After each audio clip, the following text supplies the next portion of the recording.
So welcome everybody to our annual PhD research reception. Right, to all of you who are in South Hall in this room and to everybody who is online on our Zoom webinar.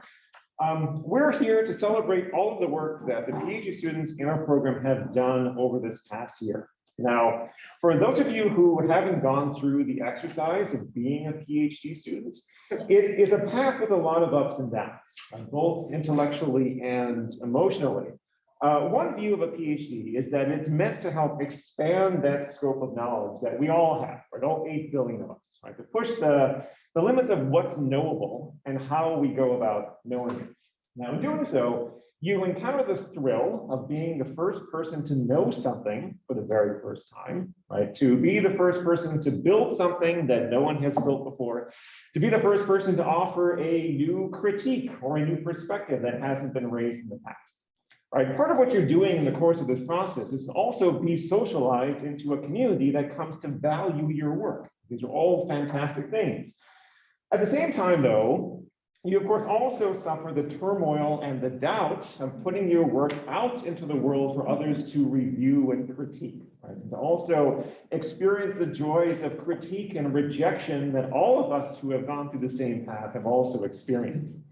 Now, one thing I want to make clear, though, is that while all of us who have gone through this process of being PhD students may have experienced some of these very similar avenues of rejection, the situation that you as PhD students are in is completely unique, right? Because among other things, you are in the middle of a pandemic that has upended the lives of all of us, right? And in many ways, I want to recognize that the experience that you have in going through this process now is just fundamentally unlike anything that any of us who have been PhD students in the past have experienced. It's fundamentally different. It's much more difficult. It's not for the faint of heart. But this here is one of the highs of that path, right? Where we can all come together as a community and really celebrate the work that the students in our program have carried out. Now, the students that you're going to see up here on this stage really do embody that kind of core interdisciplinarity that defines, in many ways, the spirit of the school. Right, they're coming into our program with majors in CS, math, sociology, American cultural studies, Chinese language and literature, electrical engineering, material science, public policy. Right, I challenge you to figure out who came in with what degree, because in many ways, again, these starting points are only the jumping off inspirations for the work that they've done, right? They're not dictating the directions that the work has been taking. And what you're going to see here in this work presented is a very similarly heterogeneous range of methods that they're applying, and also diversity in terms of the objects of study. You're going to see work here today looking at algorithmic sources of harm on targeted weight loss advertisements toward people with histories of disordered eating, by using semi-structured interviews as a primary mode of analysis. You'll see an ethnographic study to understand how rural workers incorporate the internet into their work practices. You'll see an algorithmic audit on Google search engine results, specifically in the context of California ballot propositions during the 2020 elections. And you'll also see work looking at methods for adaptive sampling in the context of fair machine learning. All of this work really epitomizes the value that we place on thinking across disciplinary boundaries. Now, practically, we're going to have 4 talks today. We'll have 2 talks, we'll have a break, we'll have 2 more talks, and then we're going to have a reception here and outside of this room right afterward.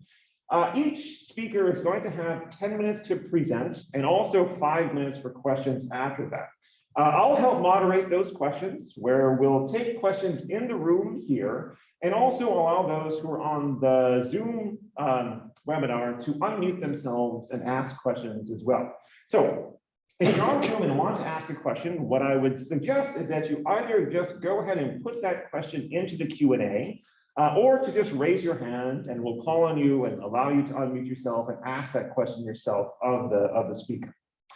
So without further ado, then let me introduce our first speaker, Liza Gak, who is a 2nd-year student working with Nilüfer Salehi, working in the space of human-computer interaction and social computing with a specific focus on online harms. Today, Liza is going to talk about uncovering the harms of targeted weight loss ads among users with histories of disordered eating. So, Liza. Hi, everyone. Thanks, David, for that warm introduction. I'm really excited to talk to you all today.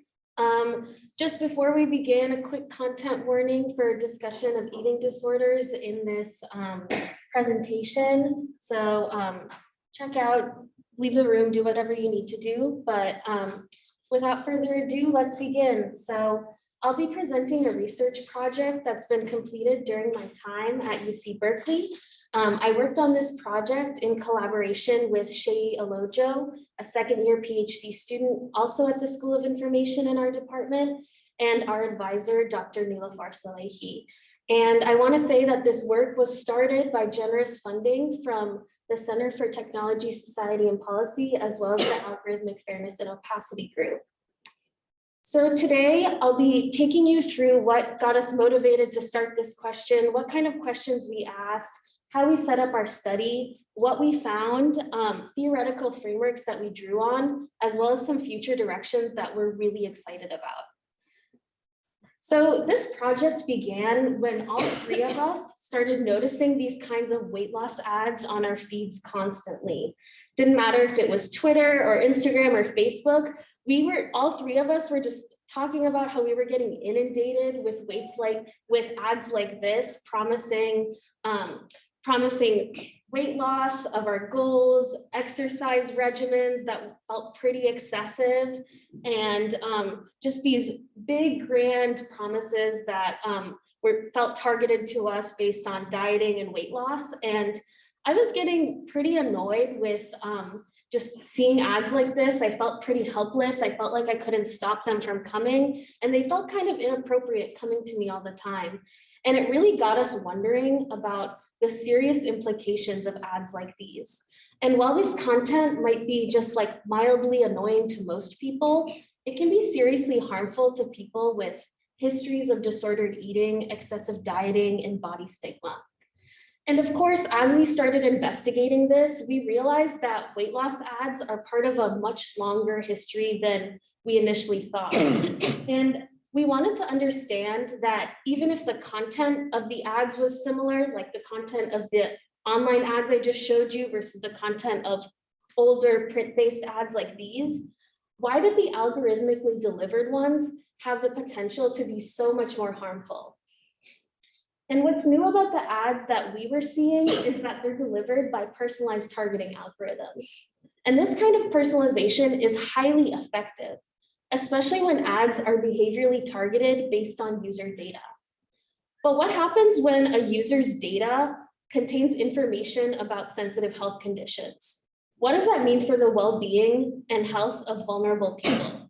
So in this research, we focus on the harms of weight loss ads targeted to people with histories of disordered eating. So now that we started to see just how powerful ad targeting can be, we wanted to understand how widespread targeted weight loss ads were and how users were practicing agency in the face of potential harm. So specifically, we asked, how are people with histories of unhealthy body stigma, dieting, and disordered eating harmed by targeted weight loss ads? How do these users mitigate the reach and harm of targeted weight loss ads? And when thinking about how to approach these questions, we ran into some unique challenges. So some audience participation now. Who can describe to me an online targeted ad that they saw today? Anyone? What about a month ago?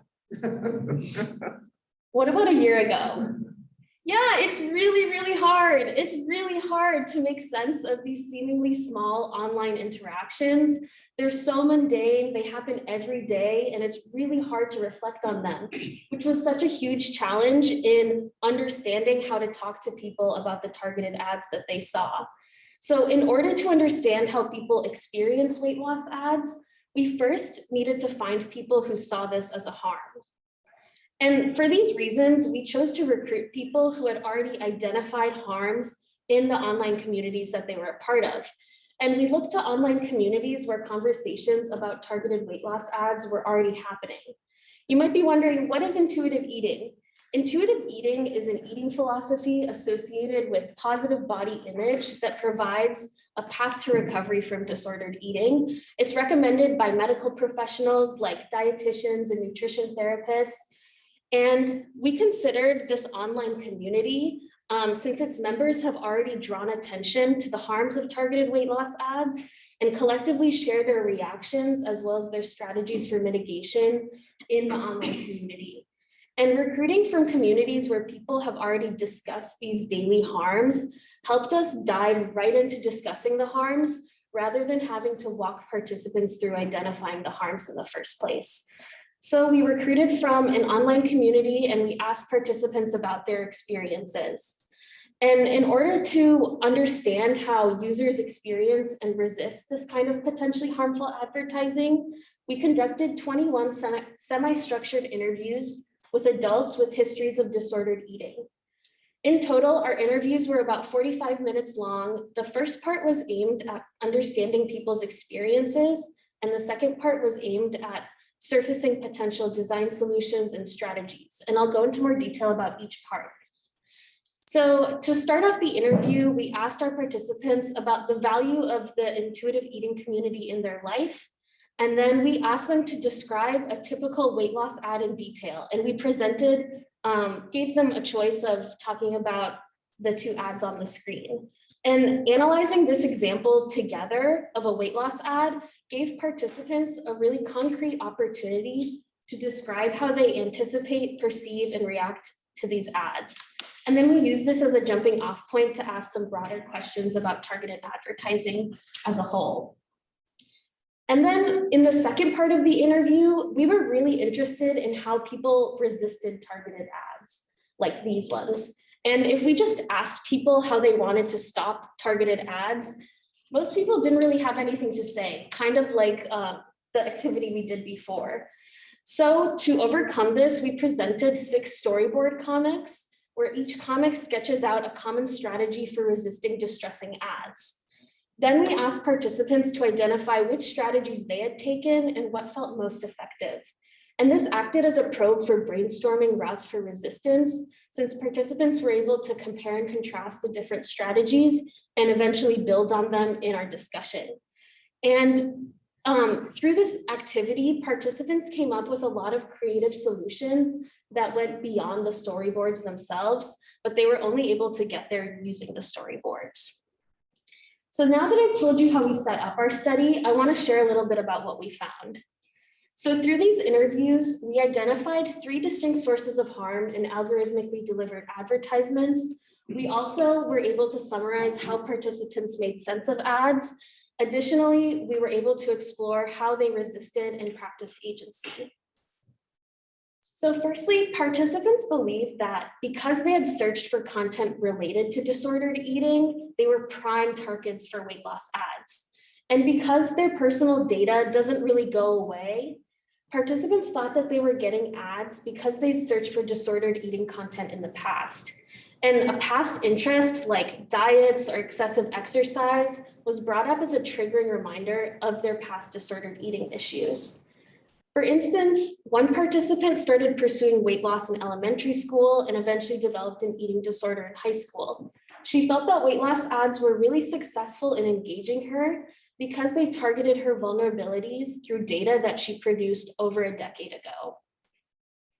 One participant says, I probably am getting targeted to get ads like this because I've Googled a lot, like how to lose weight, dieting, keto diet. What diet should we do? I mean, more so before I got really serious about intuitive eating, I was very obsessed about diets and Googling that. Targeted advertising relies on this huge expanse of user data to target ads, but while doing so can reveal some really intimate vulnerabilities. Next, participants spoke to algorithmic relevancy models, oversimplifying their interests. Relevancy models are technical mechanisms that recommend compatible content based off of user behavior and demographics. And the participants that we recruited from the intuitive eating communities we're really still interested in food and exercise content, but framed in ways that are appropriate for those with histories of disordered eating. One participant said, because I follow a few accounts or just people in general that are intuitive eating adjacent, I could see ad targeting specifically thinking like, oh, you're into health and fitness and dieting, so this weight loss ad would align. Overall, our participants spoke to the fact that algorithms weren't really able to pick up on their specific needs and weren't nuanced enough to detect their opposition to certain topics. And even though intuitive eating stands as an overt critique of diet culture, participants theorized that the presence of the word diet and other related keywords actually made the ads relevant in the eyes of the algorithm. And targeting algorithms use these relevancy models that really oversimplify and sometimes harm broad populations with diverse needs and vulnerabilities. Finally, design patterns that increase engagement increase the potential for harm. Targeted weight loss ads frequently use design patterns that increase engagement, such as personalized language or interactive quizzes, and participants reported that these kind of design patterns were really effective at engaging them. One participant said, I think an ad like this is actually how I ended up doing intermittent fasting. I took a mini quiz, it showed me the results, and then I started doing more research on it. The questions in the quiz bring a lot of harm and trauma, like, when was the last time you were at your ideal weight? Making me respond, oh, I've never been at my ideal weight. And participants really emphasized that these design patterns had the potential to encourage destructive behavior. And some participants even identified their engagement as symptoms of their disordered eating. And in this sense, we thought that engagement with targeted weight loss ads becomes this kind of form of digital self-harm, which are online activities that impair a person's well-being. Through interviewing participants, we were not only able to expose the various sources of harm, but we were also able to understand how participants engaged in a sense-making process. Our participants identified their past selves as susceptible to engaging and subsequently harming themselves with weight loss ads. One participant says, it really bothers me that this stuff is just not true and it's preying on people who already feel insecure about themselves. If they're following the product and don't get results, then they feel that it's on them that their body doesn't look like that. I think that's really harmful. Most of our participants described this lack of scientific backing as a major reason for identifying the ads as harmful. The content in targeted weight loss ads doesn't undergo a rigorous verification process and is often unsubstantiated by scientific evidence. And participants felt that ad content should be based on legitimate and reliable information, especially with respect to sensitive topics such as weight loss. Participants really perceive these online ads as bolstering existing feelings of self-doubt, helplessness, and low self-esteem. And because users experience such emotional distress due to triggering ads, they change their online behaviors to mitigate the reach and harm of them. And according to our interviews, resistance took a lot of different forms, and we thought it was really important to uplift our participants' resistance because they saw it as progress of their recovery. One participant said about one of the options to mitigate the ads, I actually did do that hide option, the one where you can go in the 3 corners and hide. It seemed like it didn't matter. Participants really emphasized the limitations of current approaches in preventing future harm to themselves and others. And in the interviews, they were able to brainstorm creative collective strategies, but they were aware of the limitations of the individual strategies that they took, which points to a lot of opportunity to help participants overcome the limitations of their approaches. So overall, there are 3 things that I want you to take away from today. First, we identified major ways in which targeted advertising harms people. The persistence of sensitive personal data can expose vulnerabilities. Next, algorithmic relevancy models can oversimplify interest. Furthermore, interactive design patterns can nudge users toward unhealthy behavior. Second, targeted weight loss ads have negative emotional and physical harms for people with histories of disordered eating. Third, users employ lots of creative strategies to mitigate the reach and harm of targeted weight loss ads. Now that I've told you about the findings, I really want to draw on one key theoretical framework to make sense of this harm. So to theoretically make sense of these seemingly small yet harmful online interactions, we used a post-colonial environmental studies concept coined by Rob Nixon called slow violence. And this captures gradual delayed harm over time, where the cause of the violence is separated from the effects of violence through space and time. And ads aren't really considered a site for violence, so it was really hard to trace the harms experienced due to targeted weight loss ads. And when we are able to call targeted weight loss ads slow violence, we can create languages around experiences that have been invisible and difficult to address. So we hope that this framework broadens and complicates understandings of harm through socio-technical systems. Thank you. With that being said, any questions?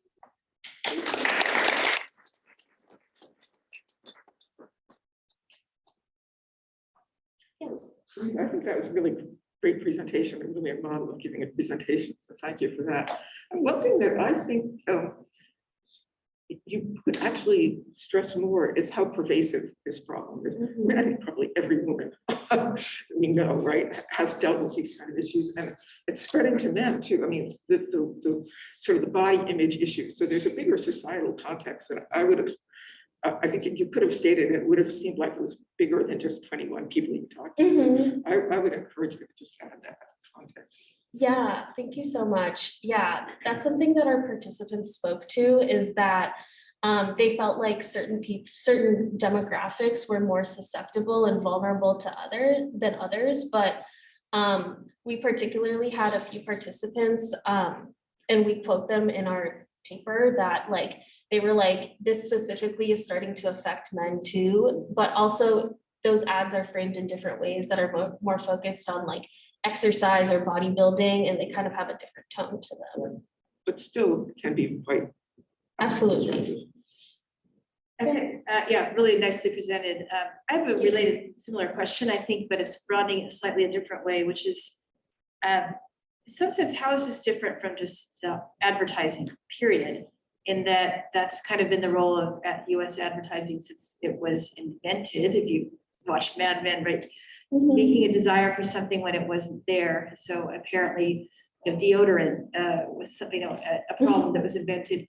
Dandruff shampoo was a problem that was invented. People became embarrassed about these things and they needed the product. I mean, there's a long history of this, right? So I'm kind of wondering, how is this qualitatively different?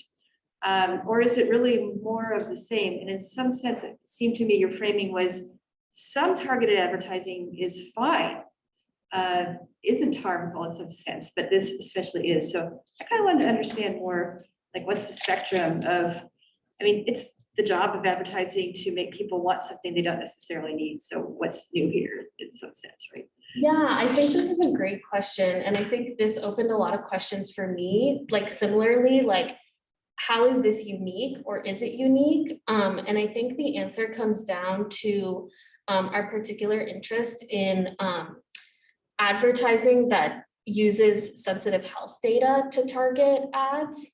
So our particular angle was really interested in this health aspect because health data is only really protected in healthcare settings. In terms of like confidentiality, ads are still able to target based on health data. And we were particularly wondering how these ads like influence people who are vulnerable to that specific health condition. So we were really interested in the gendered aspect of weight loss ads. So that's kind of how we chose weight loss ads in specific. Okay, let's thank Liza again. Our next speaker is Zoe Kahn, who is a fourth-year PhD student working with Jenna Burrell. Zoe's work really explores the use of qualitative research methods to interrogate how AI and machine learning more generally can cause harm, both among people and in society more broadly. specifically with a view toward policy implications that surfacing of harm can raise. And also in this context, looking at the way in which rural workers are using information technologies in their work practices. Today, she'll talk about a sociocultural explanation of internet-enabled work in rural regions. So, welcome, Zoe. Okay, thank you, David, for that very nice introduction. So I'll be presenting today some work that I've done with Professor Jenna Burrell, work that we published at a Tokai special issue entitled A Sociocultural Explanation of Internet-Enabled Work in Rural Regions. Cool, so I want to start today with a story, and this is a story that's set in Central Oregon. So Jenna and I have just driven an hour through wide open cattle ranches on a 2-lane road in Central Oregon, and we're on our way to meet John. And John is a young cattle rancher who is running a massive inherited ranch in Central Oregon. And so we meet John at a small white house on his property, a house where his mother used to live. And about 100 yards from the house are cattle pens and other very extensive infrastructure to run his cattle ranch. And it's here in this very small little white house where we talk with John about his use of the internet. And John tells us that it's really important to him that he have fast and reliable internet connection. In fact, it's so important to him that he has 2 internet connections. And one of them is principally for playing the game Call of Duty, which you might know of as this sort of first-person shooter game. But beyond his hobbies, he's found the internet to be really useful for his cattle business. And so he shifted primarily to buying and selling his cattle through online auctions, which he prefers to driving several hours each way to the nearest cattle auction with his cows in tow. But then later in the conversation, John begins to mention that he's really interested in setting up this house that we're in, his mother's old house, as an Airbnb property. But he tells us that he actually has very little interest in managing this property himself. And I quote, because Airbnb opens up people problems with people who are specifically outsiders, so people who are not from this community. And instead, John plans to have his neighbor's wife manage the property and to do this sort of relational work with people who are outsiders to the community to help them feel welcome and comfortable. And so what we see in this story is the selective ways that John is taking up the internet in his work, right? So he's sort of embracing the use of the internet to help run his cattle business while eschewing the relational work with outsiders that's really required to do things like run an Airbnb. And sort of to be clear here, right, like John does a lot of relational work in his job as a cattle rancher. It's just this relational work with outsiders that he's sort of eschewing. And this is really emblematic of the stories that we heard from rural originating men in our field work, where they both sort of eschewed computer-based work as women's work, often in the same sentence that they selectively embraced certain uses of the internet. And this really goes back to the feminization of digital tech that has a pretty long history in the communities where we did research, where women often would learn to type while men took shop class and learned to weld. Great, so taking a step back, in this paper, we draw on ethnographic research in 3 rural communities in the United States, 1 in California, 1 in Oregon, and 1 in Washington State. And we were really interested to understand how the internet enables new ways of working for people in rural regions. And more specifically, we were really interested in who in rural regions leverages the internet for work and in what ways they're doing that. So the internet on how the literature, on how the internet enables new ways of working was really developed with this like very urban set of problems in mind. So Jack Niels coined the term teleworking or telecommuting actually in 1975, really in sort of response to very urban centric concerns, things like air pollution or congestion. And as research on telework and telecommuting has been taken up over the years, it's really continued to have these urban assumptions with the idea that sort of the only possibility of how the internet could change work is that it would be telework. And that was sort of the only way that the internet would open up new opportunities for people. But this very narrow view of telework just simply didn't translate into the rural context. So while rural workers may not face traffic jams, there are distinct challenges that rural workers face that internet connectivity might alleviate. So these are things like small local markets, right, to draw customers or client, or unreliable or irregular transportation infrastructure. And so in our work, we find two distinct forms of internet-enabled work in rural regions. So we find telework and work that uses the internet to market and sell goods and services online. And importantly, what we find is that these two forms of work are pursued by very different segments of the rural population, with differences based on whether people are urban transplants or rural originating, whether they're in white collar or blue collar occupations, and whether they are men or women. Great.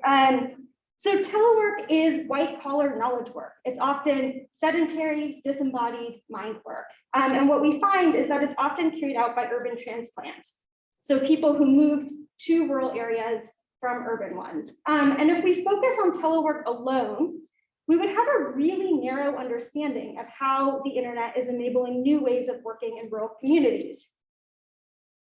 So the other category of work that we find is people who use the internet to market and sell goods and services. And here what we find is a much wider range of people in rural communities use the internet for online marketing and sales. So unlike telework, online marketplaces were leveraged by workers in occupations that were very specific to rural localities. So things like agriculture or farming or fishing or tourism. And we find that this work is pursued both by men and women, although in different ways that are tied to these sort of very gendered expectations of work. So John, for example, as we saw earlier, used the, he had the internet infrastructure and the skills to buy and sell cattle online. And while he was really interested in having this Airbnb property as an opportunity to have extra income, he really sort of felt like this work was much better suited for a woman, which was his neighbor's wife. And so these findings allow us to begin to rethink the digital divide. So much of the literature on the digital divide has a deficit framing. So it's often focused on sort of a lack of adequate infrastructure or a lack of adequate skills. And John's selective use of the internet for cattle auctions, while he's sort of eschewing the relational work of managing an Airbnb, just can't be explained by these sort of simplistic deficit framings. He had access to the internet, he had access to the skills to use it. In other words, what was driving John's decision to use the internet was not based on having access to the internet or not having access to the internet or not having the lack of skills, but rather it was sort of what he, as this like young male cattle rancher, wants to spend his time doing. And so to conclude, in this paper, what we argue is that patterns of differentiated use require a sociocultural explanation, one that's drawing connections between work cultures, occupational values, skills, and practices. And with that, I will take questions.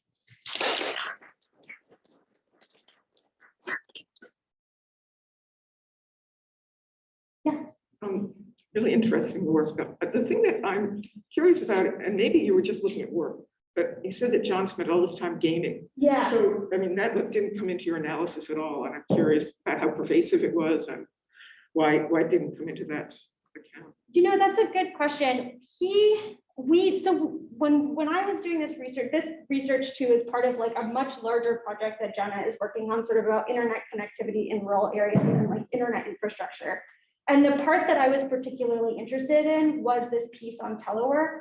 And so I didn't kind of look into the gaming. And as I'm thinking about it, like, it's not, I feel like a couple people maybe talked about it, but it wasn't like super pervasive.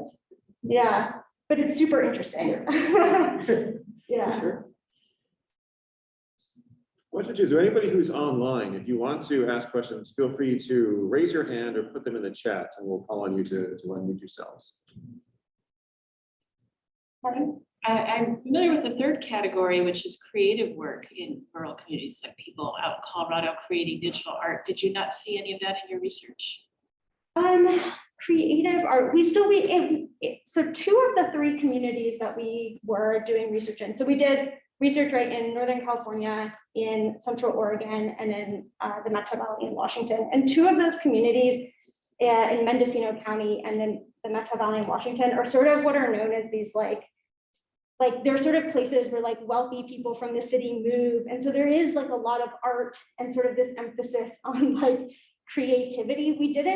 We saw a lot of people trying to make livings like making jewelry, for example, and then this is often would translate into the online marketing and sales work. So they would often be like doing their jewelry making and then trying to sell it on Etsy and doing a lot of this like relational work to like make their products like appealing to a more urban audience. And oftentimes what they would tell us is like, we actually like really want to sell to a local, we really want to sell locally, but there's just not enough people. And so in order to kind of make this into a business that we can support ourselves with, they would kind of then go and rely on the online marketplaces.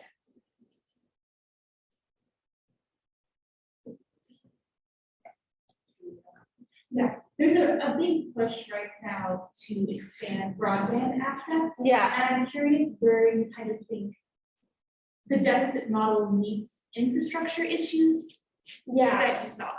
I mean, I think so, yes. I mean, so I think that we saw a lot of effort that we saw so we talk in the paper too about sort of like what makes teleworking hard.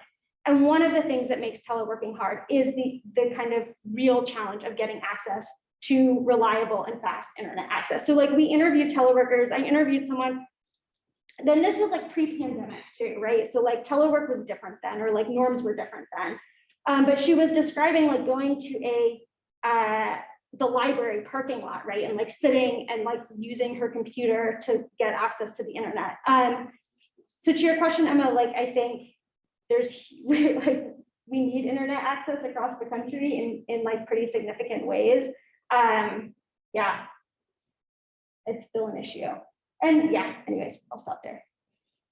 Okay, all right, thanks. So up next is Emma Lurie, who is a third-year student working with Dear Development. Emma does a lot of work in the space of online reputation management, automatic and crowdsourced fact-checking, and online election infrastructure. Today she'll be talking about searching for meaning in algorithmic audits, examining the entanglement of Google search and ballot proposition information. Let's welcome Emma. Thank you. Happy to be at the PhD research reception. Before I start, as PhD rep, I have some insight into what it took to plan this event. I just want to shout out Anessa in particular, who in October was setting the date before she went on maternity leave to make sure we could have this event still. So I just really want to thank her and all the student affairs staff for making this possible. Okay. With that out of the way, I want to talk about searching for meaning in algorithmic audits, examining the entanglement of Google search and ballot proposition information. It's a lot of words. We're going to do two definitions and then jump in. The first is algorithmic auditing, which is something I do a lot. And for the purpose of this talk, we're going to define it as varying the inputs of an algorithmic system and analyzing patterns in the outputs. Concrete example coming, but just to kind of get us starting to think about it. The second is everyday auditing, and this comes from a CSCW paper that came out last year that I really, really liked. And they define everyday auditing as a process in which users detect, understand, and interrogate problematic machine behaviors via their day-to-day interactions with algorithmic systems. And the key insight here that I find really persuasive is how do we identify what problematic machine behavior to look at in algorithmic auditing? And their answer is we should look to kind of grassroots user efforts. When they identify problems, that's what we should be studying. Okay, and so right before the 2020 election, about a week before, I saw a grassroots claim that Google was displaying biased information about ballot propositions, specifically Prop 22. And it wasn't just that the search results were biased, but particularly that the Secretary of State's website, which administers California elections, information was displayed that made the Secretary of State's office seem like it was taking a stance, was endorsing specific ballot propositions. Of course, this is not true. In fact, like the Secretary of State's office is by design neutral. And while this claim started on a blog post by this cybersecurity researcher who had just like stumbled upon this, it was then repeated by California state legislatures, even those on the California Election Committee. And then it was repeated in Politico and a whole bunch of other places. And I think the question is, Or before I get to the question, one more like reminder, it's now been a long time since the 2020 elections. And if you happen to been able to forget about all the Prop 22 ads you saw, Prop 22 was about whether companies like Uber and Lyft and other ride-sharing apps could classify their employees as independent or their workers as independent contractors rather than employees. And this snippet on screenshot on the right-hand side is what the Secretary of State's website looks like. You probably got a like paper copy of the voter information guide. This is the online version of that same document. Okay, with that context, there's kind of two questions we want to answer, or I want to answer. What evidence of bias exists within the Google search results for the 2020 California ballot propositions? And then I think there's like a meta reflection to be had on this kind of new idea of everyday auditing. What do we learn from this example about that concept? Okay, data collection. What I did is 4 times in the week before the 2020 election, I searched the most common queries about ballot propositions, took something like Prop 22, Proposition 22, Prop 22, how to vote, Google Trends, so I figured out the queries, did it for all 12 ballot propositions. Okay, there's another problem in terms of methods here, which is the claim that's in the blog post doesn't exactly match the claim that went viral on Twitter and doesn't directly match the political claim about what the bias actually look like. Operationalizing concepts is a high school problem that I think many of us have faced. And so what we did is we looked at all of the documents, kind of did a document analysis, discourse analysis, if you will, and said, how is bias defined here? And we settled on kind of 2 main definitions. One is kind of composition bias. Was there more yes on 22 content for search results about Prop 22 than other propositions? And distortion bias. Was the search engine summarization algorithm, that black text that appears in a search result, different than the underlying content on the page, the source page? I've abstracted away the technical details of the methods of how we did these 2 things for this talk and time, but I am more than happy to answer questions about them. Always a methods person. Okay, for the composition bias, the answer was really no. And I have this kind of graph here to give you a sense that the amount of pro and con content about a ballot proposition varies pretty substantially by proposition to proposition. Prop 22 was not significantly different from like ballot propositions as a whole. But I think also like a big takeaway from this graph is that a large share of it is neutral content, which means like there's no clear side that a search result is taking. The second, which I think is maybe more interesting, is about this distortion bias. And the answer was yes, we did see this. So what we saw was that sites like the Secretary of State's website, which was, had both pro and con content, that's a screenshot we saw before. In fact, the search snippet did show sometimes only one side, right? Making it appear to potentially some users that the Secretary of State had a stance on that proposition. Okay, what can we learn here? I've put Russell from Up, the Wilderness Explorer, on this slide because sometimes I feel a little bit like Russell. If we have all of these potential problematic machine behaviors, and like what questions do you choose as a public interest technologist trying to do good research? Algorithmic auditing, I think I did my first audit in 2016. Oh, like the method is growing in influence and like credibility as a real thing that computer scientists and other technologists should do. And there's this like shift to like auditors should be thinking about impact. And I find that like persuasive of like, yes, the question is how do we do that? And I kind of have 3 reflections or questions to maybe prompt further discussion within the field of auditing, or as we think about things like everyday auditing that I came away really wrestling with after the study. And the first is, what is the impact of magnifying this claim as a researcher, right? So when Tom Kemp pointed this out to the Secretary of State, their reaction was taking away all of the underlying black text. And if you saw this on a search result page, you would probably not think this was a normal search result, like it looks less credible, right? The second is like, what narratives is investigating this claim further, right? We have an election trust problem in this country, especially around neutral actors like the Secretary of State's office. What does it mean for us to look into this claim without kind of a sense of whether or not it's true? And then the third is what research is actionable, like the fact that the action of the Secretary of State's office was to remove all meta text or the meta tag on the HTML maybe isn't what we need. And I think auditors are really well equipped for identifying problems, but have limited tools to think through, or connections even, to think through how to then address those problems. And as we kind of turn to focus on impacts related issues, which again, I think is overall a good thing, we need to be better equipped with what advice and recommendations we therefore give. Thank you to Deirdre, who has given a lot of different advice and help and encouraged me to stick with this project. I worked with 3 fantastic undergraduates on this project who really came along for quite a ride. Again, to Nessa and the student affairs team, DRTW has heard versions of this paper twice, and CLCC for funding. Thank you.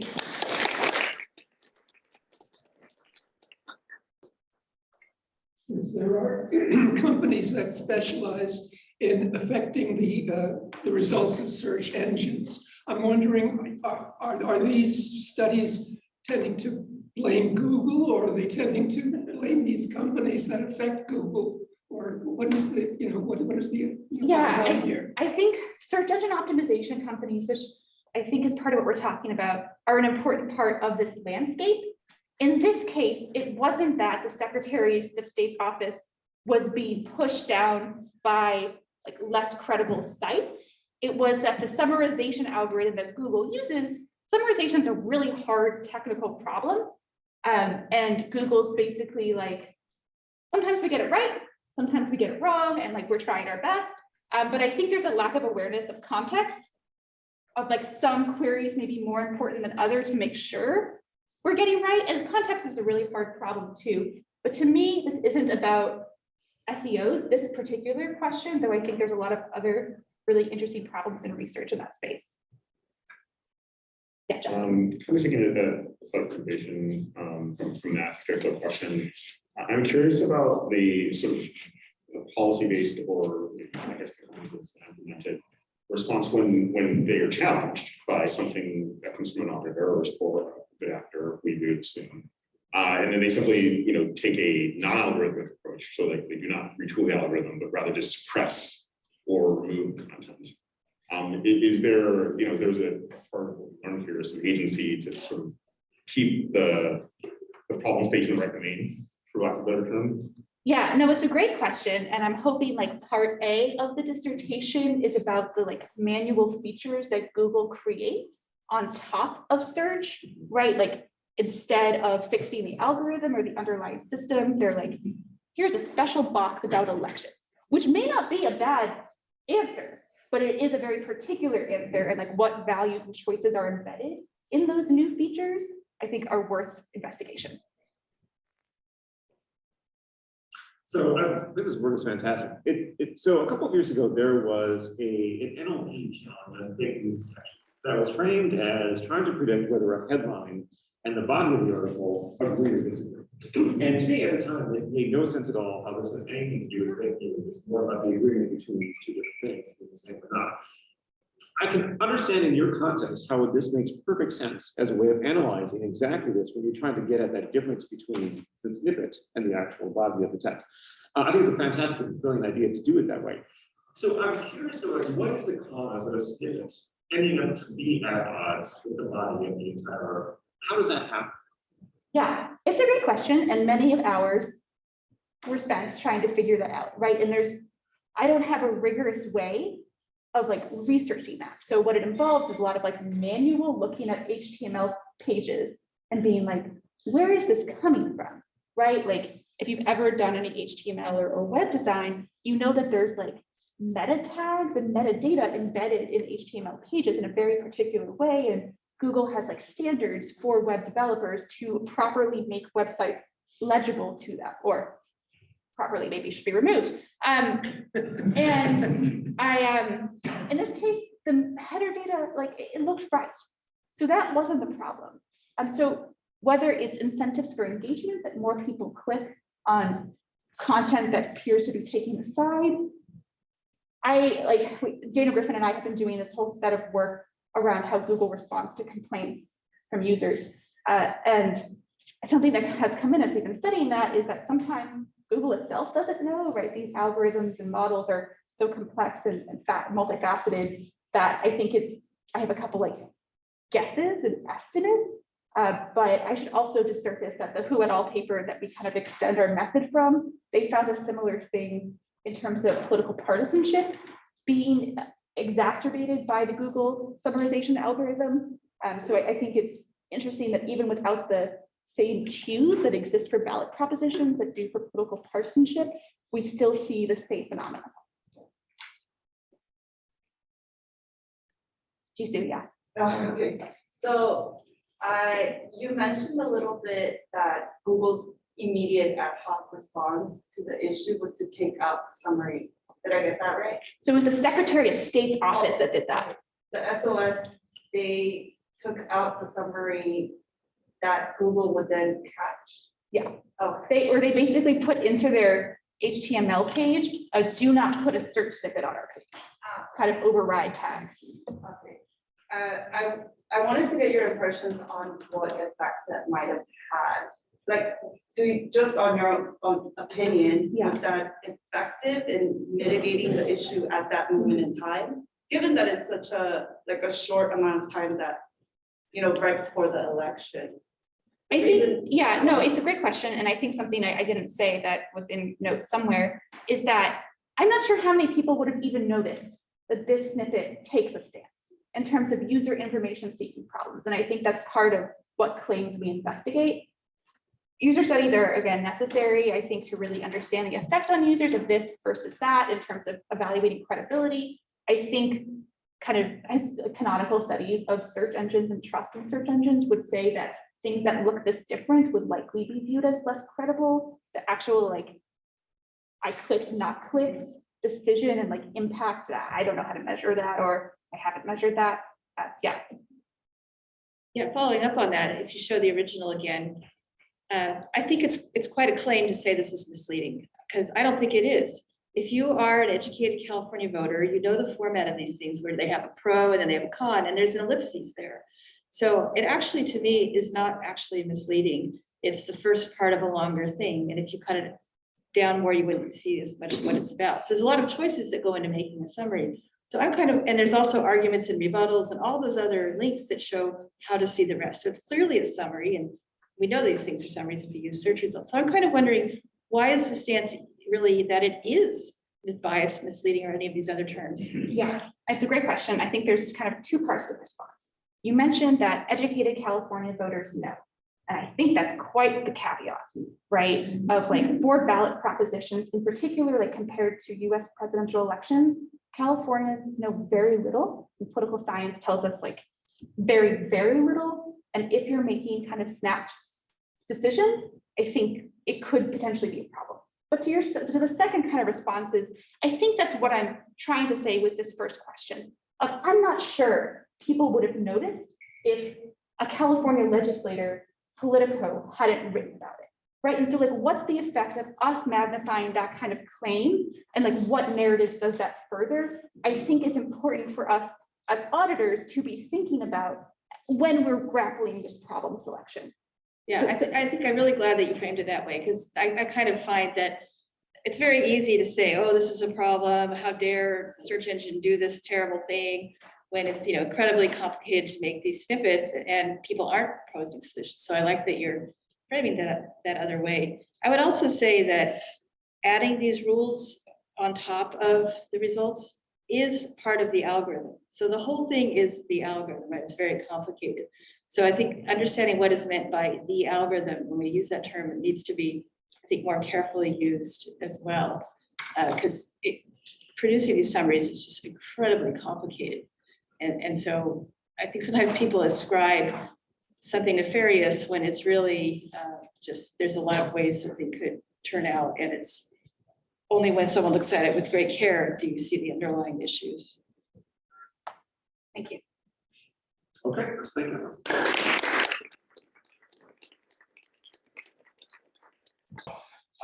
So as Emma mentioned too, let's also be sure to thank everyone who helped make this event possible. That includes not just Inessa, but also Laura May in the back, Gary and Kevin here too, everyone in student affairs, in addition to the 4 speakers that we've had. So thank you all.